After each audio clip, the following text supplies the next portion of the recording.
Ladies and gentlemen, thank you for standing by and welcome to the Badger Infrastructure Limited 2021 fourth quarter results. At this time, all participants are in listen-only mode. For the speaker's presentation, there'll be a question-and-answer session. To ask a question during the session, you need to press star one on your telephone. If you require any further assistance, please press star zero. I will now turn the call over to your host, Trevor Carson. Morning, everyone, and thank you for joining our fourth quarter earnings call. On the call this morning are Badger's President and CEO, Paul Vanderberg, and Darren Yaworsky, Badger's CFO. Badger's 2021 fourth quarter earnings release, MD&A, and financial statements were released after market close yesterday and are available on the investor section of Badger's website and on SEDAR. We are required to note that some of the statements made today may contain forward-looking information. In fact, all statements made today which are not statements of historical fact are considered to be forward-looking statements. We make these forward-looking statements based on certain assumptions that we consider to be reasonable. However, forward-looking statements are always subject to certain risks and uncertainties, and undue reliance should not be placed on them, as actual results may differ materially from those expressed or implied. For more information about material assumptions, risks, uncertainties that may be relevant to such forward-looking statements, please refer to Badger's 2021 MD&A along with the 2021 AIF. Further, such statements speak only as of today's date, and Badger does not undertake to update any such forward-looking statements. I'll now turn the call over to Paul. Thanks, Trevor. As always, we would like to start the call talking about health and safety. We've been pleased with the team's health and safety response during this 2-year-old COVID pandemic and all the related operating challenges that have come with it. The safety of our employees and customers is Badger's job number one. Q4 saw another spike in monthly employee COVID cases, with 5% of our operators in quarantine during the month of December due to the Omicron variant. This was slightly below the 6% level of quarantines we saw in August and September with the Delta variant. The Omicron surge continued into January, but February cases were down by 80% from January, and in March we've just seen a handful. This is good news. It is also good news that the Center for Disease Control in most jurisdictions have loosened operating restrictions and return-to-work testing procedures, which have contributed to shorter quarantine times. Since Omicron hit us in Q4 and Q1, and not during the peak construction season like Delta did last year, combined with the way that cases have fallen off, Badger and our customers are in a good position for the 2022 construction season. If we think back through the past 2 years, Badger's COVID playbook of consistently following the Center for Disease Control guidelines has kept our people safe and met our customers' needs. We will continue with that approach, which has been led by Leon Walsh, our VP of Health and Safety, and his strong team, who have very successfully partnered with our operations team. We've managed through some extraordinary operating conditions over the past several years, but under all conditions, our operating practices remain the same, focused on Badger's objective of putting employee and customer safety first. So on to the quarter. First, some comments on revenue. We were pleased with the continuing year-over-year market improvement during the quarter, despite improvement being uneven due to Omicron. Revenue of $153 million in the quarter was up 17.7% from last year, continuing to reflect the market recovery that began in the second half of 2021. We also continued to see indications of improved energy market demand as companies reset their capital budgets early in 2021 and started getting back to work. This is a welcome change after several years of energy segment headwinds. Our revenue growth has also continued to outperform the year-over-year U.S. non-residential construction trends. This outperformance has been the case since April 2021. Q4 was a turning point for the U.S. non-res market after 16 months of a negative year-over-year trend versus prior year. Activity bottomed in October in U.S. non-res and has been growing versus prior year ever since. Regarding operating costs, with the uneven 2021 recovery, we experienced higher levels of direct labor costs than our historical trend has been, driven by the fact that it's more difficult to send employees home when activity levels are uneven in our strong labor market, and also by the challenges due to COVID. The team continues to work hard to recruit and retain operators, which is a challenge but achievable in the current labor market. We have seen some labor cost inflation, and as we discussed last quarter, have been implementing price increases to offset.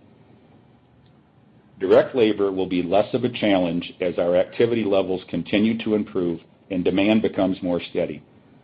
Our Q4 revenue per truck per month, or RPT, of $29,600 was up 23.7% last year, growing more than our 17.7% revenue increase. Based on Badger history, we will see improved labor efficiencies as fleet utilization improves.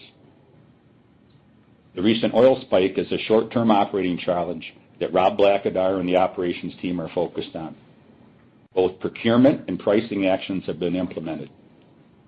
The reality with this challenge, though, is that every business faces it, and that fuel recovery fees will be with us for the foreseeable future.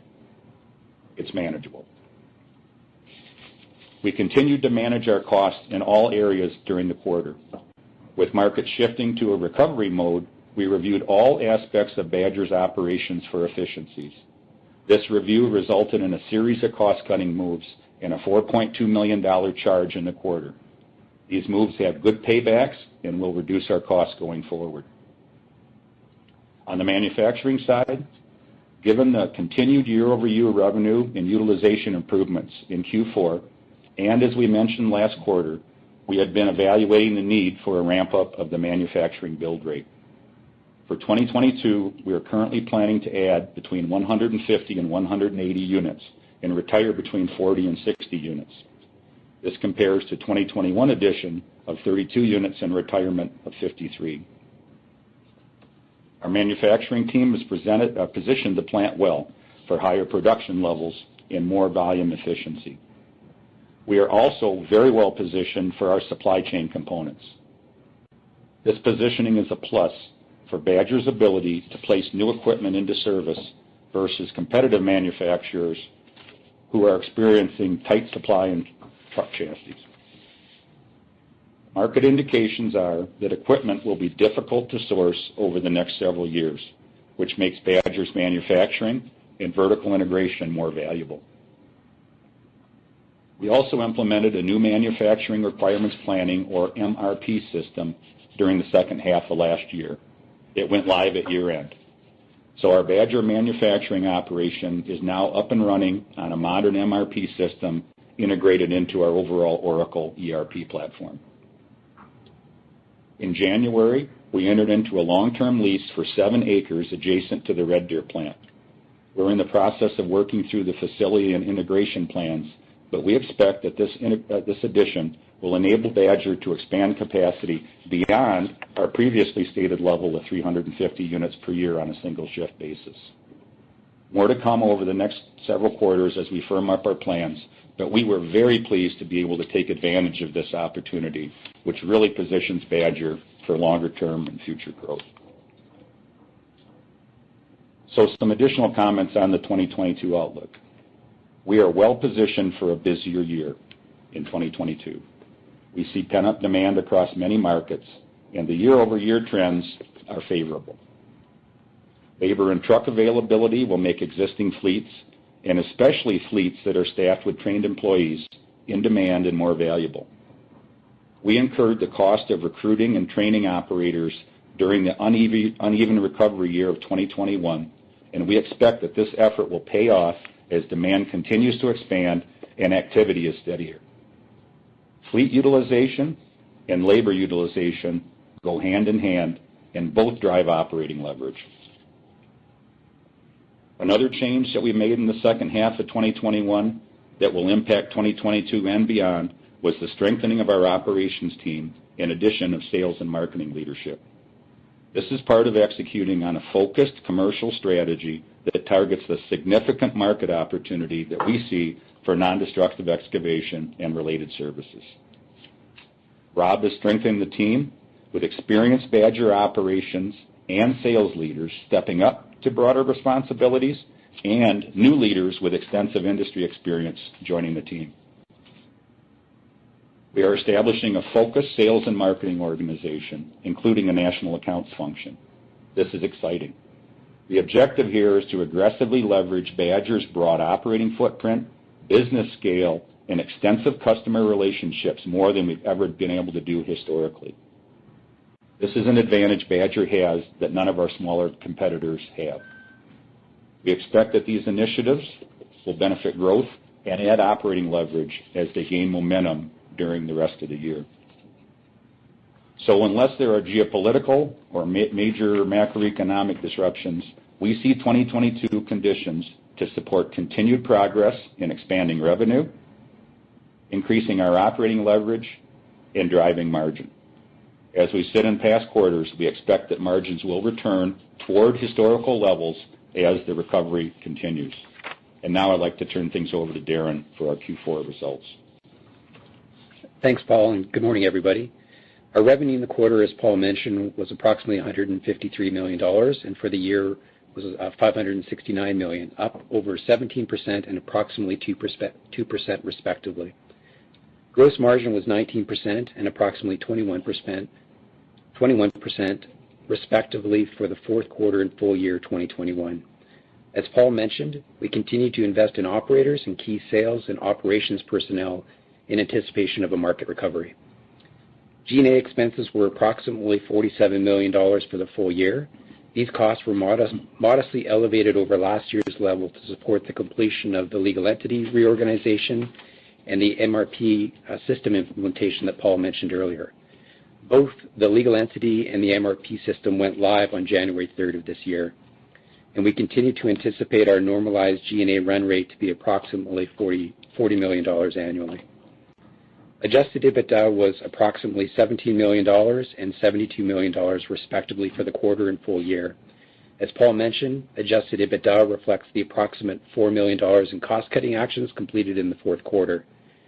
Adjusted EBITDA margins were 11% and approximately 13% for the fourth quarter and full year respectively.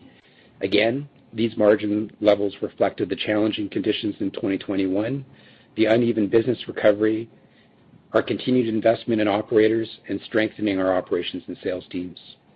Now onto the balance sheet.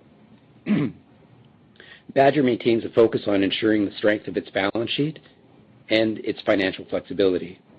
We've continued to make meaningful progress in accounts receivable management, particularly in the collection of long-aged receivables, and as of March 14th, 2022, approximately 70% of our receivable portfolio is aged less than 30 days, resulting in a DSO of less than 70 days. We're very proud of what we've done.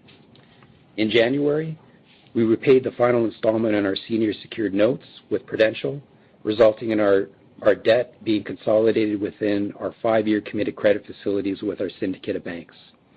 We continue to maintain over $40 million in committed credit facilities, which provides us ample liquidity and financial flexibility to fund both near-term and long-term growth and the complementary capital allocation decisions. On the capital allocation front, we will be focusing our capital resources to support our planned new truck build program for 2022, and additionally, the board has approved an approximate 5% increase in our quarterly dividend to 16.5 cents per share, or about 66 cents annually. The dividend increase will be included in the March 2022 dividend, which is payable on April the 15th. I'd like to remind everybody about a couple of changes coming in 2022, which we mentioned previously. First, effective with Q1 2022 reporting, we'll begin to report our results in U.S. dollars to improve the comparability of our year-over-year results and to minimize the foreign exchange fluctuations, given approximately 80% of our revenues are generated in U.S. dollars. And second, we'll also be changing the frequency of our dividend payments from monthly to quarterly, effective with the March dividend that I just mentioned previously. I'd like to turn the call over to you, Paul. Okay, thanks, Darren. So just before we open it up for questions, our view of the significant U.S. and Canadian long-term opportunity for non-destructive excavation and related services and Badger's growth prospects is strong. The required focus on infrastructure that we all are well aware of in North America supports demand for our services. We stand ready to help strengthen and maintain that critical infrastructure and adapt it to the new sustainable technologies that are rapidly coming on. Badger's recovery from COVID continued in Q4. Activity levels picked up, and the year-over-year growth we saw in Q4 has continued into early Q1. We made the investments to hire and train operators, to strengthen our operations organization, to build our sales and marketing team, and to position our manufacturing for higher levels of demand. So, Badger's ready. So, Kevin, back to you for questions. Ladies and gentlemen, if you have a question or a comment at this time, please press the star, then the 1 key on your touch-tone telephone. If your question has been answered and you wish to move yourself from the queue, please press the pound key. Our first question comes from Link with Canaccord Genuity. Hey guys, it's Yuri. Hi, Yuri. Hi, Paul. So I mean, not the quarter I was expecting anyway. I thought you guys would do a little bit better given the revenue lift. Paul, can you just talk about the sense of urgency that's at Badger to improve the margin situation? I understand there's a lot of difficulty on gross margin, but just your overhead, I mean, it continues to increase year after year, and you know, I'm just wondering if you can reevaluate some of the investments you're making and maybe put them off to a better time when the revenue's there to better absorb it. Just how do you think about that, and what do you expect in terms of cost savings given the moves you did make in the fourth quarter? Yep.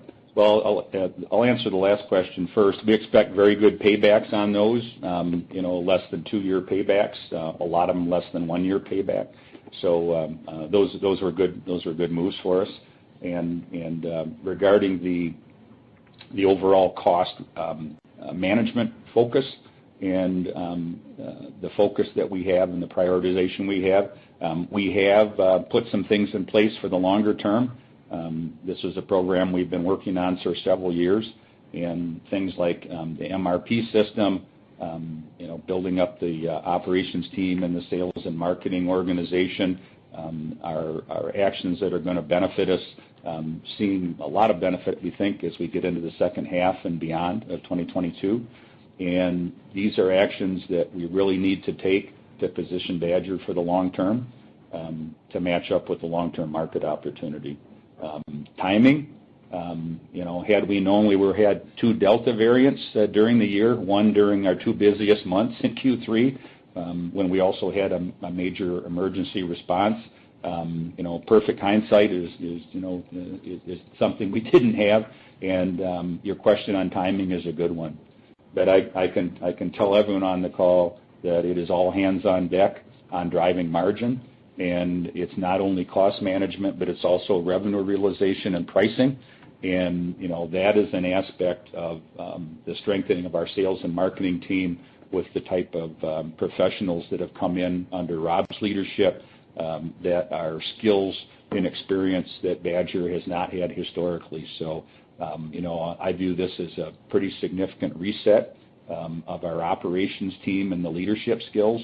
And the marrying up of some strong historical experienced Badger operators with some new talent that comes in with a different way of thinking and, quite frankly, a very serious modernization of both our go-to-market strategy and things like pricing, national accounts, the whole suite of sales and marketing that can really drive the opportunity that Badger has.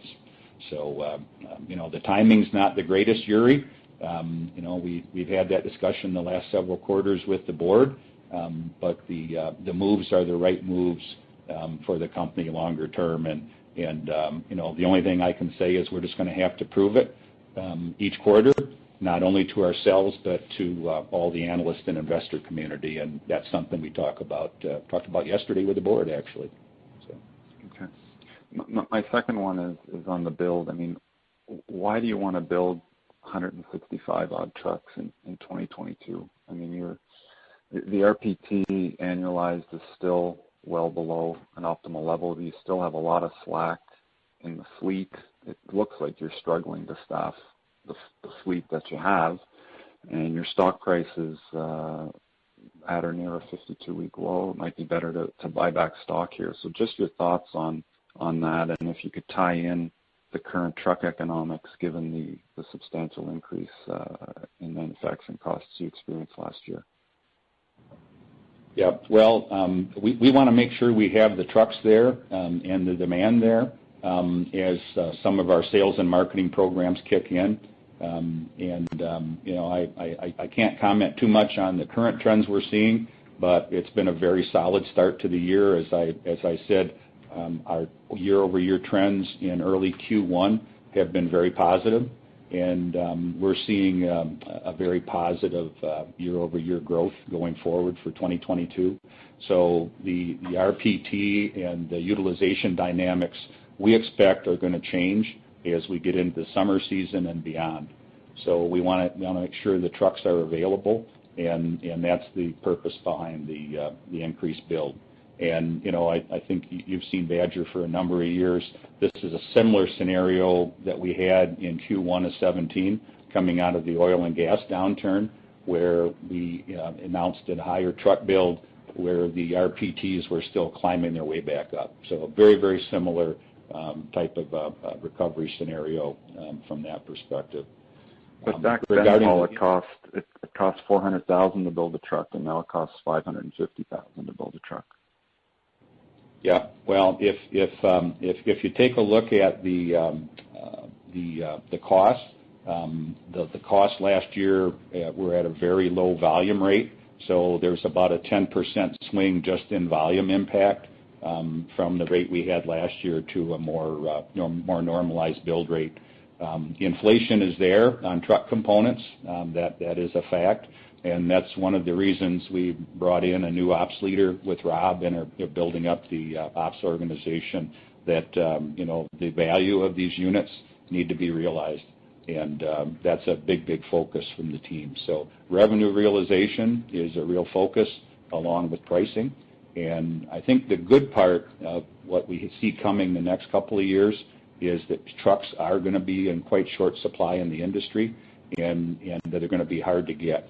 So we think there's going to be a lot of value for having more iron on the road, staffed up with operators in the next year or two than a lot of people realize. So that's the thought behind the increased build.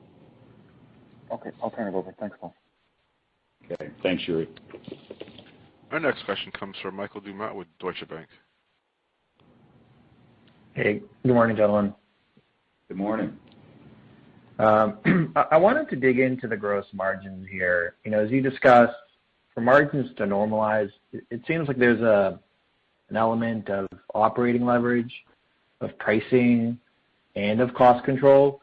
So any way you can break that down for us so we can better understand, which of the three, are expected to be the biggest driver for the margin recovery? And I guess what I'm trying to get at here is really, as we think about 2022, how much of the margin recovery will be higher RPT versus lower cost? Yep. No, thanks for the question, Michael. You're right. It is a combination of all three of those things. And the aspect of the truck utilization and labor utilization is one that is not well understood broadly about Badger's business. Those two do go hand in hand. And when you take a look at RPT and gross margin, there's a very high correlation between those two historically. And the other part of our business model is that we are a very heavily labor intense business model. And when you're not leveraging your labor effectively, you lose operating leverage. And that's been the case for the last several years with the uneven levels of activity. We see very significant potential as our volumes recover, but more importantly, as our volumes become more stable and we don't have the variability to not only see improved truck utilization, but significantly improved labor utilization. So that is a major factor in our focus from the operations side, and especially given how tight the labor markets are. In the last year, and I talked about it a little bit in my comments, but when you have the labor market as tight as it is, if you don't provide your operators with steady hours, they have alternatives. So that's been a real challenge, and that's part of why our labor cost, which is the direct labor cost on the trucks, which is our highest operating cost, has been higher than it has been historically. Our folks in the field tend to keep folks on the payroll rather than sending them home, just because they know folks have alternatives. And as we get busier, that factor will fall away. So there's a significant amount of direct labor cost operating leverage that's very closely tied to our fleet utilization rates. And then okay, the other one. Yeah. Oh, sorry, go ahead, Paul. No, I'll let you finish the answer, Paul. No, it's okay. So I started with that one because direct labor is by far our biggest operating cost, 35 to 40% of our total revenue. So huge focus area for us. And then the other one is revenue realization and pricing. And Badger historically, you asked a question, why have you put the cost in to build up operations in the sales and marketing organization? But Badger historically was run as a very decentralized business. And each individual branch basically drove their sales and marketing strategy and also their pricing strategy. And that was a very successful model for many years. But because we've gotten so big, we have significant opportunities to drive our operating scale with deals with national accounts that we overlap with in many, many states and provinces. And that has significant opportunity to help us on smoothing out the volumes. That is an initiative I'm very excited about. And I just talked about the linkage with operating leverage on direct labor there. But pricing is another area that we're really digging into in earnest. And there's not only the opportunity to plug revenue leakage, which is 100% price realization, but also to be much more strategic about how we price and think about the strategies in each of our regional markets. And this is something that was devolved to each individual branch manager historically in Badger, and we're now taking an approach to be driving that much more strategically. We think there is significant opportunity for revenue and profit improvement in that side of Badger too. So those are the two real major levers, and both of them are targets of the strengthening of our ops team, and especially bringing in very highly experienced, proven sales and marketing leaders. Got it. I mean, they seem like solvable issues, again, if the macro continues to move in your favor. Maybe to ask a follow-up, I mean, what are some of the obstacles to getting higher pricing, just in terms of thinking about the competitive dynamics? Yeah. Well, I mean, in the hydrovac business, there's always competitors. I mean, we've always had competitors. The dynamics are local in each and every local market. And that's part of why we're looking to raise the bar and take a more of a national account approach, with our top 100 customers. There is huge value in this top 100 customer base of having, the ability to make one call and have service provided. No one else can even come close to Badger on this. So it's really the value that we provide. And as I talked earlier, that can really help us on the utilization side. And then the other no, go ahead. Oh, I was just acknowledging your response. Sorry. Okay. No, the other part of it is just making sure we're plugging any revenue leaks, and administratively making sure we are billing everything that the customer has already agreed to pay.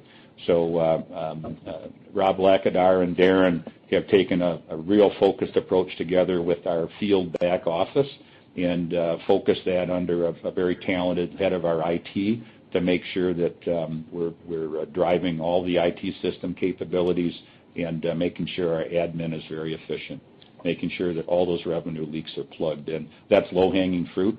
But there's a theme here in everything we're talking about in your questions, which is improving our operational implementation and our operational execution, and that is a major focus for us. That's understood. And I don't want to go on here for too long, but I did have another question. based on some of your disclosures, I think that you had about 130 trucks that were becoming, of age. I think that's 10 years in 2022. Instead, you're retiring 40 to 60 this year. Can you comment, at a high level as to whether, what you're looking to do here is flatten out the retirement schedule for the next couple of years and, how much flexibility you have? And then, what are the implications for margins as, you're thinking about running an older fleet? Yeah, no, that's a great question. A couple of comments on that. We continue to look at the retirement profile, and, we've also strengthened our fleet operations, but, we're really looking to sweat the assets a little harder and get more economic life out of them. As you say, maintenance and repair expense in the life of the truck is a trade-off. So we're looking at that much closer than we ever have in the past. And if you recall, we started talking about a more focus on utilization and squeezing more utilization out of the trucks. That goes hand in hand with incremental expenses and repair expense decisions. So we're looking to sweat the assets harder because that's our biggest chunk of invested capital at Badger. And then the other side, and I think all of us on the call are going to be hearing more and more about this in the coming months, but there's a real pinch in availability of trucks in North America, and a fleet is going to be worth a lot.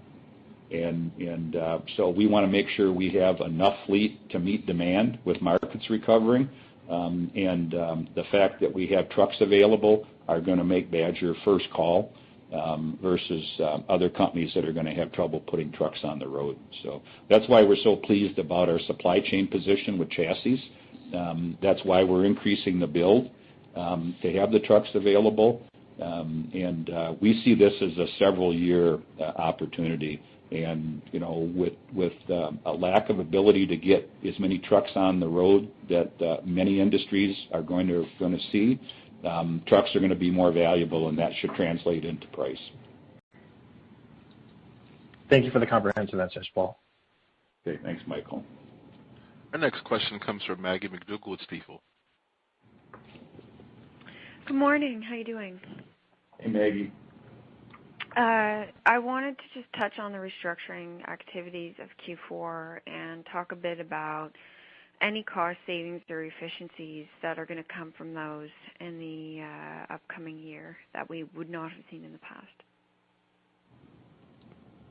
Yeah, Darren, you want to jump in on this one? Give my voice a rest for a minute. Yeah, certainly. Good morning, Maggie. So the restructuring costs were around $4.2 million, and it was broken down into three broad buckets. One was branch operations, where we looked to consolidate branches to cover a geographic area more efficiently, and those costs will be sustaining. We also were developing some technology on the soil management side of things that, we're looking at different alternatives. So that was another piece of the business that we had decided to focus our efforts otherwhere. And then the final piece was looking at our real estate portfolio and just understanding the best way to be able to save those costs. And those costs are sustaining as well. So of the roughly $4.2 million in expenses, we anticipate an annual savings of about 60 to 75% of that going forward. Okay. And you've always sort of guided to a long-term goal of getting to a 28 to 29% EBITDA margin. I think the goalpost kind of keeps moving just because COVID's hung around for longer, and there's been things internally that you've been doing to better improve the operating profile of the business. Is that margin target still intact for the long term? Yeah, we don't see any change in that, Maggie, and especially when we take a look at the sales and marketing opportunities that we talked about a few minutes ago, that really were not part of Badger's business model before. I am confident that those opportunities are very reachable. Okay. And then with regards to 2022, we're mostly finished Q1 at this point, and I imagine you have some indication on Q2 and how things are going to shape up for the spring. Has there been a significant year-over-year change in activity levels in your key markets? And can you speak to the impact of more activity in the energy patch versus what we've seen in the past several years? Yeah. Well, I mean, it's nice to see energy turning around. It took a long time. It was about a 4 or 5 year headwind. And, the bottom really got in Q2 last year when the companies really reset their capital budgets after having them mostly in abeyance during COVID. So it takes a while for that work to get going, but we're seeing a very robust portfolio in the pipeline segment and in field work and facility work that we haven't seen in the last several years. So, it's about 20% of our revenue these days, not as much as historically, but very welcome. So that one's very good. And but the year-over-year monthly revenue trends, as I talked about in our in the prepared comments, are very favorable, and that's continued from Q4 into Q1. And that's part of why we're looking at the truck build the way we are. That's part of why we've continued to hire and train operators. We paid the price for that in Q4. And we paid the price for hiring and training operators in Q3, quite frankly, too. But we are in a better position operator-wise by far this year than we were last year. And we're ready. I don't want to exude too much optimism, but unless we have some major dislocation that's broad geopolitical or macroeconomic, we're looking forward to much better opportunity to drive revenue and also drive operating leverage as the year progresses. And we think it's going to be better in the second half than the first half, but the opportunity is coming. Okay. Thanks, Paul. Yeah, thank you. Our next question comes from Jonathan Lamers with BMO Capital Markets. Thank you. Hey, Jonathan. Paul and Darren, revenue was up $10 million last year. Direct costs were up $55 million. My question is there any way to estimate the portion of the direct costs that could be unusual by looking at metrics like operator hours paid while the trucks were idle, or operator hours spent in quarantine, or operator hour or overtime hours, versus normal levels of overtime hours? Do you have any pieces you can give us there as we think about a, more fair gross margin for this business? Yeah. Well, we track a whole lot of things like that, and I can say that with the uneven recovery in COVID, the things that really hurt with COVID, when you have 5 or 6% of your operator base in a particular month in quarantine, you do have higher overtime to cover the work because you don't have someone in the truck. You're driving further to cover work for other branches. You have more overnight work and subsistence, meals, hotels, things like that to cover work. So, months like that hurt, and there's no two ways about it. And, December was one of those months. So, and we had 2 of those right during the peak of our construction season in August and September. The other thing is that when we have that type of a COVID hit, all of our customers are having one too.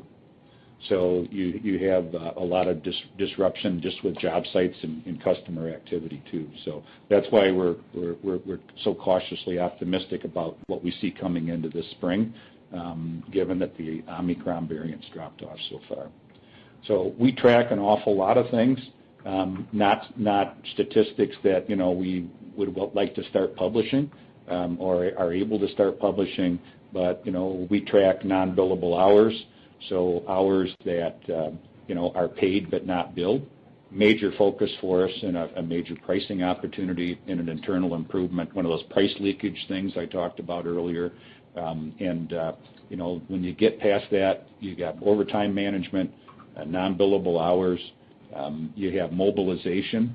So how much time are you mobilizing and driving to get to a job site? Is that billable or not? So, those are all things that we track.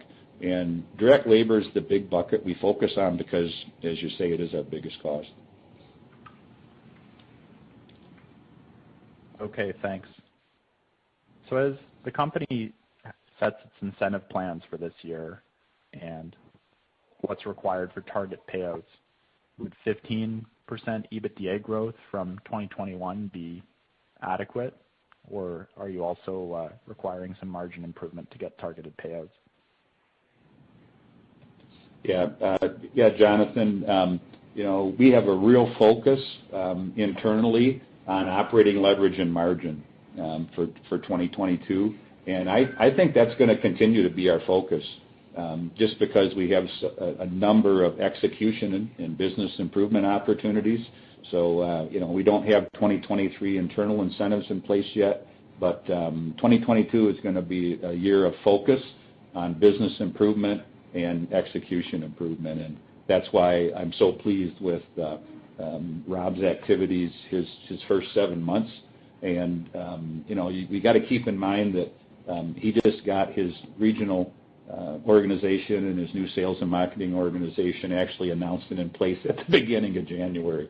So early days, but we're pretty pleased with what we're seeing so far. And just on pricing, usually in the MD&A there's a comment about average hydrovac rates. I didn't see that. How did pricing in Q4 compare to prior year? Yeah, pricing would have been slightly higher, and we've actually continued to focus very closely on that. My view is that we're going to have progress on pricing as 2022 continues, and I think that longer term, as we get later into the year and into next year, given how tight we're seeing the truck chassis market and the ability of companies across many industries to add equipment, there's going to be more value in fleet, and there's going to be more pricing opportunities. As we sit here today, the lead times for our heavy-duty chassis are at a year. Yeah, those are really long. What kind of operator wage inflation would Badger be experiencing relative to that slight increase in pricing? Yeah, well, we have seen some wage increases. We tried some retention bonuses in the third and fourth quarter last year, and we continue to look at all that. But we are very focused on pricing to offset direct labor cost increases. And then the other thing that we think is going in the right direction this year, based on what we had with our two COVID flare-ups last year, is the labor utilization. And that one we see as a very significant opportunity. As truck utilization increases, the utilization of labor will really help our margin. Last question for me, just on the new sales office that Rob has set up, are there any early wins that you'd like to share with us at this stage, or is it too early to say? Yeah, it's pretty early to tell, but my personal view, and Rob can speak for himself maybe next quarter, is that if you look at some things that are unique to Badger, national accounts is probably top of the list in my opinion. And we have the scale and the scope of operations with a lot of major companies, but historically we've dealt with them on a branch-by-branch basis. So, the focus that Rob's put in place there, I think particularly is going to really make Badger different and differentiate us in many ways from smaller competitors. So that's a part of my optimism, and that's also why I want to have enough trucks for Rob's team. Thanks for your comments. Yeah, thanks, Jonathan. Our next question comes from Krista Pearson with CIBC. Hi, thanks for taking my call. I was just wondering, is there a level of inflation, whether it be in fuel or in labor costs, that could result in structurally lower margins for Badger and maybe not hitting that 28 to 29% target? Yeah, the way we look at it is it's not really so much the level of inflation, it's how we manage it or pass it through. And I'll give you an example, Krista. We've had a recent oil price shock, and we've had a fuel recovery fee in place now for several years. So we have a mechanism that auto adjusts. Obviously, we're looking to update that and make sure it's really tight, and lots of opportunity there. But because we've had that mechanism in place, the price shock is not as big. You get a lag because we've been adjusting it historically once each month. But once you get through that month, the mechanism works. So that's one that you get a lot of press on, but that's one we're very much on top of. And then, the key, and it's part of Jonathan's questions earlier on labor, is it's really incumbent on us to make sure that we're staying ahead of cost increases and factor cost increases from inflation on labor. That is our biggest expense. And, quite frankly, that's an execution opportunity, and we just need to execute on that. So with fleet being in shorter supply the next couple of years, I think that's going to be a tailwind for us in our ability to execute. But we can improve our execution there, and that's something we're very focused on. Okay, great. That makes sense. And just as we see a bit of a rebound here in the oil and gas industry, is there a different margin profile with that sort of work, or would it be similar to what we're seeing from the other industries that you operate in? Yeah. Well, there's a different margin profile in different types of work, and part of it's industry to industry, but part of it's also how much utilization you can drive. So, for example, if you have a truck that's out, or 4 trucks that's out on a pipeline, and it's every day for 10 hours, and the same operators go to the same place every day and get dispatched, that's really efficient. If you have a truck that is chasing around an urban area and you're doing 2 jobs in a day, and we're trying to stack jobs and keep the utilization up, that's a whole different margin dynamic there. So it's not only segment different, but it's also the type of work. And that's the other reason I'm so excited about national accounts, because those are accounts that need hydrovacs every day. And as those relationships grow, that's going to help us on the fleet and labor utilization. Okay, great. And then just can you comment on how you're looking at top-line growth for this year and the growth that you're seeing or the initiatives that you're working on to grow in your core markets and your strategic markets? Yeah.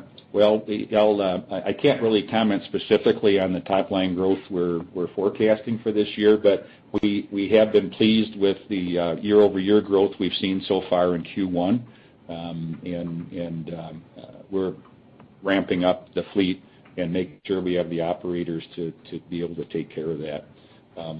Regarding the initiatives and what we're doing to drive revenue, there's an awful lot on the way and underway, but it's still early days, as I said a few minutes ago, on our new sales and marketing initiatives. But the important thing is a lot of these initiatives are activities that Badger has not done historically with our decentralized go-to-market model. Perfect. Thanks. That's it from me. Okay. Thanks, Krista. Our next question comes from Trevor Reynolds with Acumen Capital. Morning, guys. Trevor. Just curious a little bit on the MRP and what the potential savings and on that front. You mentioned 10% on volume for decrease in the cost to build trucks. Just wondering what impact the MRP will have. Yeah, we're actually really excited about how the MRP system is working and pleased with how the implementation went. But just to unpack some of the numbers that were mentioned before, so for 2021, our cost fully loaded with overhead absorption for a truck was around $550,000. That compares to 2019 levels of around $450,000. To Paul's earlier point, once you start getting volumes back up into the manufacturing volumes back up into the numbers that we're talking about for our build program, that takes the number down about 10%, so the high 400s. We also believe that the sequencing, supply chain, and componentry management that we'll get out of the automation of the MRP system could conceivably get us another 10%. So we're optimistic that despite some of the inflation that we're seeing, we could potentially get manufacturing costs back down to the 2019 levels. Great. And then are there any choke points in terms of the supply chain? You guys mentioned you're well positioned in terms of chassis, but any other potential supply chain issues in terms of the manufacturing build? Well, Trevor, chassis are really the big one, and we really made our commitments early on, as I mentioned earlier, with lead times out to a year, everyone is making commitments earlier. So that is a major focus for us.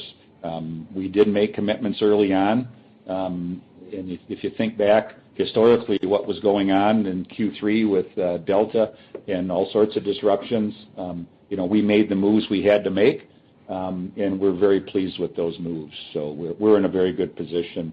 We're hearing about competitive hydrovac manufacturing plants that have to find a chassis before they build one. And we have our supply chain working quite nicely there. So we are very pleased with the positioning we have, and I'm personally delighted that that's coming together at a time when the sales and marketing team is getting up and running and building momentum. So when Rob first joined Badger, one of his first questions to me is, as we get things cranking here, are we going to have enough trucks? So we want to make sure we have enough trucks for this team. Got it. And then with the cost restructuring that you undertook in Q4, is that do you see any more coming down the pipe here in 2023? Don't see it. We took a hard look at mid-year, and we said, you know what, with Delta, another kick in the gut during 2021. So let's sweep out all the corners and uncover everything. And so we're pretty well positioned for a good couple of year run here from a whole system network perspective. We dropped out 12 locations, and with our sales and marketing strategy, we are looking to really drive more volume, broader customers, and deeper with our existing customer accounts through our existing network. And that's a different commercial market focus than we've done historically, which is adding dots on the map. So, if you think about that change in focus that we couldn't do previously because we didn't have the sales and marketing leadership, this leverages our cost structure differently than adding dots on the map. So, you think about operating leverage, and we need to be obviously successful with those sales and marketing plans, but it flows through the system of existing fixed and semi-fixed cost structure very differently than starting up new branches that has a lot of greenfield expense. So this is a different focus and a different approach. And the good news is, when you look at our core and strategic markets, the good news is our analysis indicates that the opportunities to broaden the customer base are real and they're there. It's all about execution. Got it. And then with the fleet movement that you did in closing those offices, maybe just is there any early changes in utilization that you can speak to, or is there any change in industry exposure that you can touch on? Yeah, a number of the branch consolidations were historical locations in some of the oil and gas markets. We're not backing out of servicing any territories. It's just the way we're doing it. So we're very well positioned, and we may be driving farther to meet some jobs, and some customers may not want to pay mobilization, so we may lose some work to some smaller local competitors. But we have other places to move that equipment to, and it benefits our overall operating leverage and our overall margin to do that. So those are decisions we took very intentionally. Thanks very much. Have a good day. Thanks, Trevor. The next question comes from Yuri Lynk with Canaccord Genuity. Paul, can you just clarify your expectations for the first quarter? You mentioned we're off to a strong start to the year, but you also talked about Omicron running into the first quarter. So how do we think about that? Yeah, Omicron in January was about like December, where we had 5% of the operators in quarantine for a period. So very similar to December, but we've been very pleasantly surprised with how fast the cases have fallen off. Like in March, I think we have under 10 in the entire employee base. So that's a real positive. And the good news, I guess if you could say there's good news, is we had Omicron in December and January, which is our slow season. So we're looking forward to the things going pretty solid from here. And as I said in the prepared remarks, Yuri, our year-over-year growth in early Q1 has been very good. Okay, but we shouldn't expect any kind of meaningful inflection in gross margin given the quarantine and stuff like that. Is that how we should read that? Yeah, well, the whole quarter's not written yet, but when you see that type of a COVID impact in a month, it makes for a very challenging month. I mean, that's just a fact. We've been living that now for a couple of years, and so tough start to the quarter, but it's turning around very quickly. Okay, and just conscious of time here, but any details on the Red Deer expansion? Like what kind of timeline, cost, pro forma capacity? Yeah. Well, as I said in my prepared remarks, this is something, first off, to give a little more background, this was an opportunity that did not exist. It came up with an adjacent property, became available. So it was truly a needle in a haystack, and we jumped on it. So the team is working through facility layout and integration as we speak. We're looking at a pretty significant expansion above our current stated 350 truck per year capacity on a single shift basis.